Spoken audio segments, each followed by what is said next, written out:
Another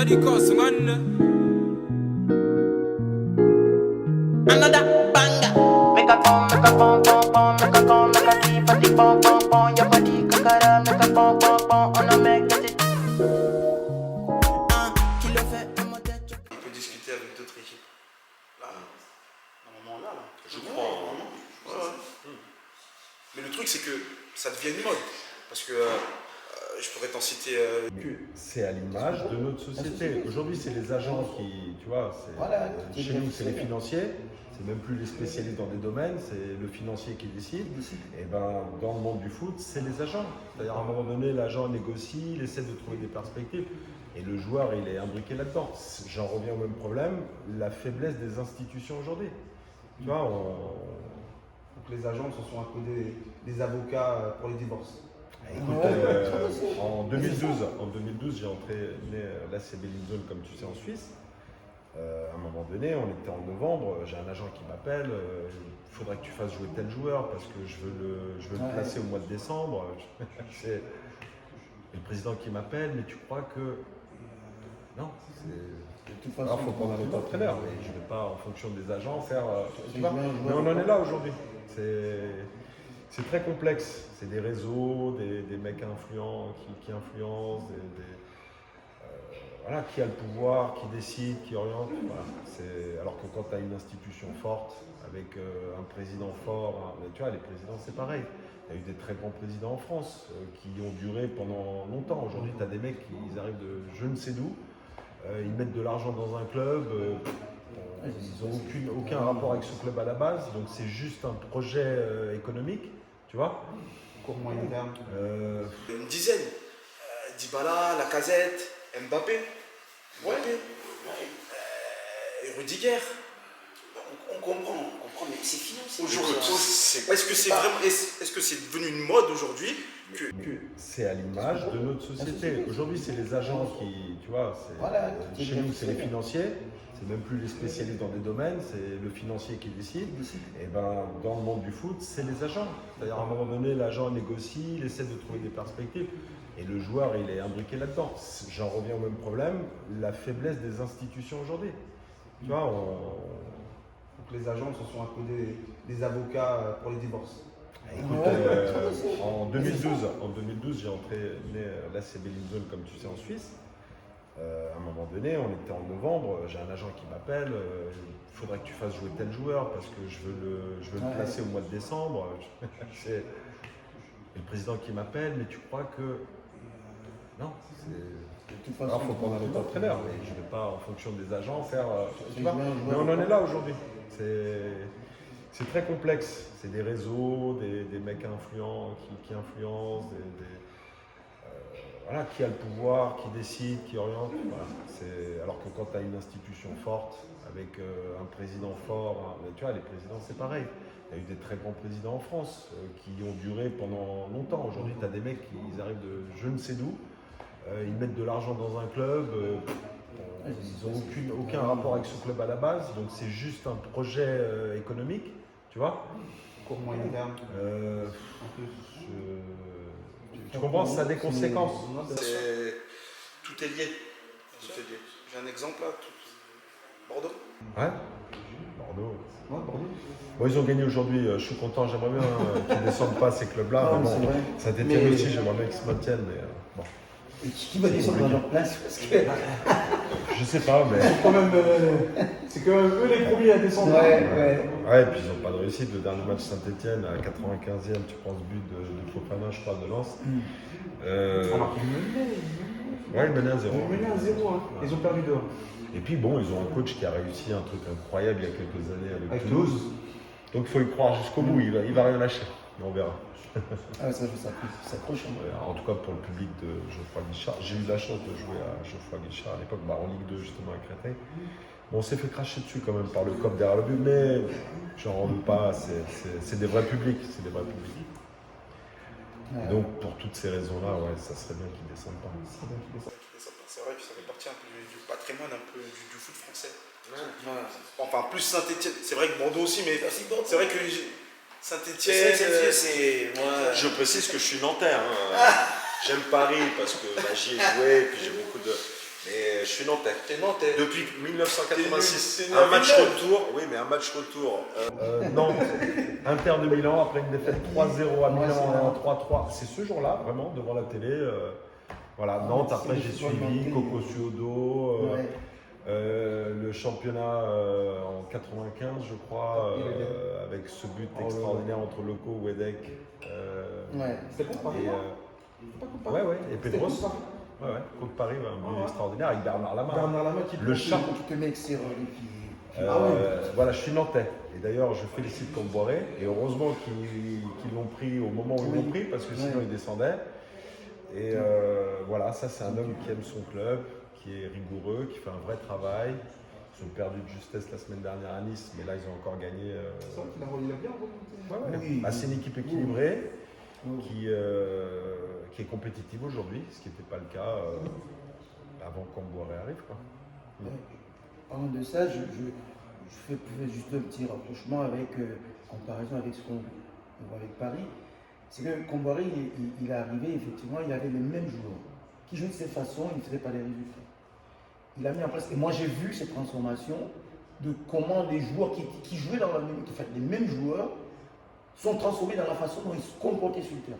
Les attaques placées, comment est-ce qu'il fallait les mener, ainsi de suite. Et ça donnait ce que ça donnait, des buts, et on voyait Nantes marquer des buts. Alors qu'avant, donc un entraîneur peut changer complètement, même avec les mêmes joueurs, une façon de jouer et redonner un style de jeu. Après, moi je crois surtout au travail. Et quand tu as un entraîneur qui est à fond sur son sujet, je ne dis pas que les autres ne le sont pas, mais à un moment donné, tu as des compétences différentes, tu as un rapport aux choses un peu différentes. Mais quand tu travailles plus, quand tu es omniprésent, quand tu es à fond sur leur dos, quand tu donnes un sens tu as des résultats. Tu regardes contre Cessao quand il arrive à Nantes, c'est pareil, c'était dernier. J'improvise des choses, mais de souvenir, le premier truc qu'il a dit, c'était la trêve. Vous avez l'intention de partir en vacances alors qu'on est dernier, les gars. Demain, rendez-vous 7h, on va enchaîner les séances, 3 séances par jour. C'est sa gestion. Voilà, tu vois, à un moment donné, en fait, comme on est des animaux d'habitude, plus tu travailles, plus tu es performant, plus tu es impliqué, plus tu es. Voilà, d'où l'importance de la rigueur, d'un travail continu, d'un suivi continu, de rien laisser passer. Tu vois ? Et d'où cette difficulté, on revient toujours au même problème, c'est que si à un moment donné, tu le disais Marc, si à un moment donné, l'entraîneur, il ne peut pas aller au bout du joueur, parce que le joueur, je suis tel joueur, moi il y a des trucs, ça pose problème, tu vois. Mais normalement, si ce joueur, comme tu dis, est un joueur, ça veut dire qu'il sait que tu as besoin d'un certain niveau d'entraînement pour pouvoir le reproduire en match. Oui. Mais encore une fois, tu n'es plus à l'époque de Beckenbauer qui jouait avec un bras cassé. Oui, tu as des joueurs comme ça. Ronaldo, on en a parlé, c'est un joueur comme ça.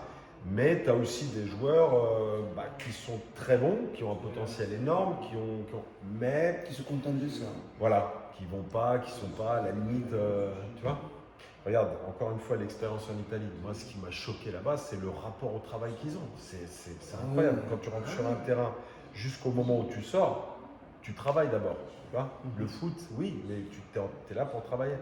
Au même niveau en France, il y a plus de légèreté, il y a un petit peu moins de rigueur. Tout ça, c'est culturel aussi. Tout ça, c'est culturel. Là-bas, tu as un entraîneur qui agresse un joueur. Le joueur, mentalement, il est déjà préparé. Il le prend comme... alors, je généralise, c'est pas forcément le cas. Et d'ailleurs, au niveau, évidemment, que les joueurs en France sont forts mentalement et sont capables de résister aux pressions. Mais en tout cas, même à des niveaux en Ligue 2, en Série C, tu as des joueurs totalement préparés au niveau mental, à l'exigence, à l'agression de l'entraîneur, à la provocation, à tout ça. Et même les joueurs entre eux. C'est-à-dire il y a une stimulation. Comme ça, le mec, il est tout le temps à fond. Les mecs sont tout le temps à fond. En fait, c'est le staff qui gère l'organisation, qui gère par exemple une équipe, à tenir compte de tous les aspects. Par exemple, en Italie, un petit truc comme ça, je pense aussi que si ça peut arriver, qu'on le conçoive, c'est un truc qui est arrivé, c'était à Milan, je lis dans les journaux que même lorsque tu as un léger problème à la dent, un léger problème à la dent, et que ce soit même à l'orteil, ça a un impact, alors un gros impact sur ta performance. Et si tu as mal à la dent, tu ne peux pas jouer. C'est-à-dire que je peux avoir mal à la dent, mais voilà, ça ne va pas saigner. Mais si tu as mal à la dent, c'est-à-dire qu'il y a une inspection, tu ne dois pas avoir mal à la dent, tu ne dois pas avoir un léger problème au niveau des pieds. Donc il y a des podologues, c'est ça, qui s'occupent des pieds. Il y a des dentistes qui vont vérifier tout cela. Il ne faut pas que tu aies mal à la dent, parce qu'un petit nerf là peut avoir un gros impact. Après, en France, c'est le cas au niveau. Je voulais dire bien sûr, qu'éventuellement, c'est forcément le cas. Il y a des petits trucs comme ça qui peuvent influer voilà, sur la performance d'un joueur. Quand tu as un staff, comme tu l'as dit, ils sont très rigoureux sur n'importe quoi. Parce que comme tu dis, c'est vraiment professionnel. Et on vérifie tous les aspects des performances d'un joueur. Très bien. Très bien. Et j'ai une anecdote par rapport à ça. Après, et ça rejoint une autre problématique d'ailleurs par rapport au football français, mais bon, ça c'est autre chose. Je prends l'exemple d'Ali Sissoko. Vous vous souvenez d'Ali Sissoko, le latéral gauche, à Lyon, Portugal. C'est quand même un garçon qui était en Ligue 2 en France à Guignon, qui touchait 2000 €. Alors peut-être que je dis des conneries, il faudrait vérifier. Mais on n'a pas voulu le reconduire. Le mec, il se retrouve à Setúbal, il fait 3 mois, il signe à Porto, il fait quart de finale de Ligue des Champions. Il est vendu 25 millions en France. Bon, au bout d'un an. Bon, déjà, ça montre la faiblesse du recrutement en France. C'est-à-dire, à un moment donné, un joueur qui était à côté de chez toi gratuit, tu l'achètes 25 millions dans un an. Bon. Et ensuite, quand il est arrivé à Porto, l'anecdote, c'est que pendant un mois et demi, on ne l'a pas vu.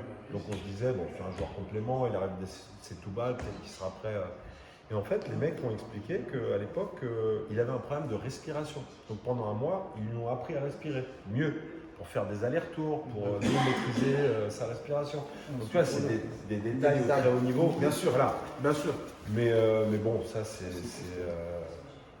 ne dis pas qu'en France ça se fait pas, je dis juste que... Il faut être vigilant, il faut prendre tous les aspects. Tous les aspects. Et c'est pour ça que le joueur, il doit être tout le temps à 100% dans ce qu'il fait, parce qu'il est quand même pris en charge comme une machine, quoi. Enfin, je veux dire, il a toutes les conditions pour évoluer comme il faut. Et c'est sûr que son hygiène de vie, tout ça, c'est essentiel. Et on attend ça de lui. Enfin, c'est fondamental. Donc tu dis c'est fondamental, c'est très important. En tout cas, monsieur, merci. Ça Ça m'a fait plaisir de parler un peu foot avec vous. Franchement, ça m'a fait plaisir d'être avec Antonio et franchement, c'était génial. vous serez réinvité.